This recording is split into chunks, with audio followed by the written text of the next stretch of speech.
Imagine armed Interpol agents raiding your home, right? They seize your powered-off smartphone, and then they immediately boot it up. Oh, man. I mean, if you work in cybersecurity, you're probably screaming right now. Exactly, because that, well, it completely contaminates the digital crime scene. It ruins everything. Hmm. But, in Uruguay back in 2017, that was literally just step one in feeding a human life into what philosopher Alan J. Friedman calls the great machine. The great machine. I mean, that's such a heavy concept to start off this deep dive. It really is, because this machine, it doesn't care about objective truth or, like, forensic integrity. It's basically a state apparatus that operates entirely without empathy. Right, it just demands a processed body, like a technical sacrifice. Exactly, just so it can close a ticket and justify its own existence. And that's the chilling reality behind this really unusual cybersecurity presentation by Alberto Hill. And he's the security professional who actually lived through that 2017 arrest, right? Yeah, he is. And the way he presents this, it isn't like a dry slide deck of technical errors. He relies heavily on this audio narrative to encode the whole philosophical nightmare. Yeah, I was looking at that. There's this cinematic pitch video that contrasts an artificially distorted robotic machine voice with Hill's actual raw human voice. Yeah, the contrast is super stark. It feels so much like a digital age Kafka novel where this automated justice system just mindlessly churns forward. Completely ignoring reality. Exactly. And that Kafka-esque nightmare was entirely real for him.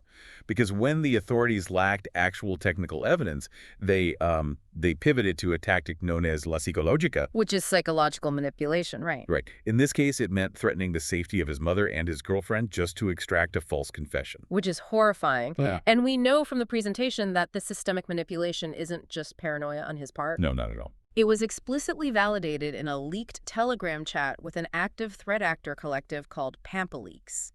They confirmed that the state routinely uses this psychological torture to make young targets feel powerless.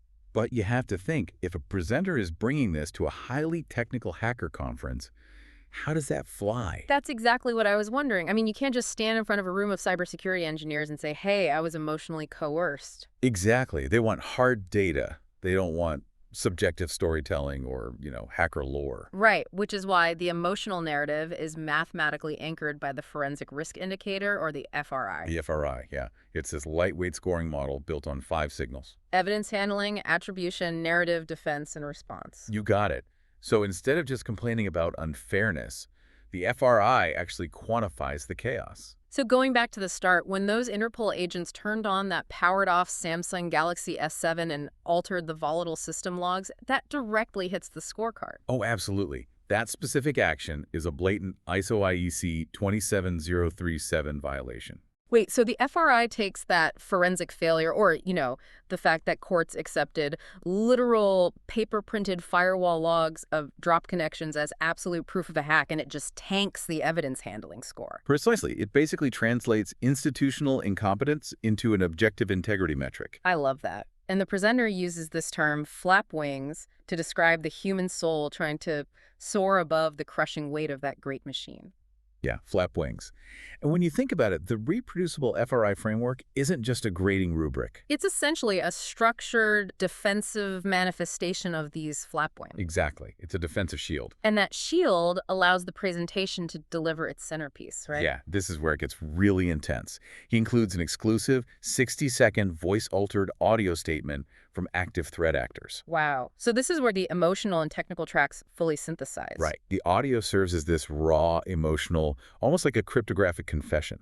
Meaning, the adversaries are explicitly validating that the state uses a protocol on silence, where authorities cover up their own forensic incompetence by forcing these confessions. Yes, but the brilliance of the presentation is that it doesn't just play this audio for shock value. Right. It treats that deeply emotional recording strictly as a bounded exhibit. It analyzes the claims using the cold, logical constraints of the FRI model. So you don't have to choose between the human story and the hard data. You merge them. Visceral audio narratives with incredibly strict forensic frameworks to expose institutional failures. In a way that neither approach could ever do alone. It really proves that the best way to fight an unfeeling machine is to weaponize his own demand for metrics against it. Which leaves us with a lingering question for you all listening. Yeah, something to really mull over.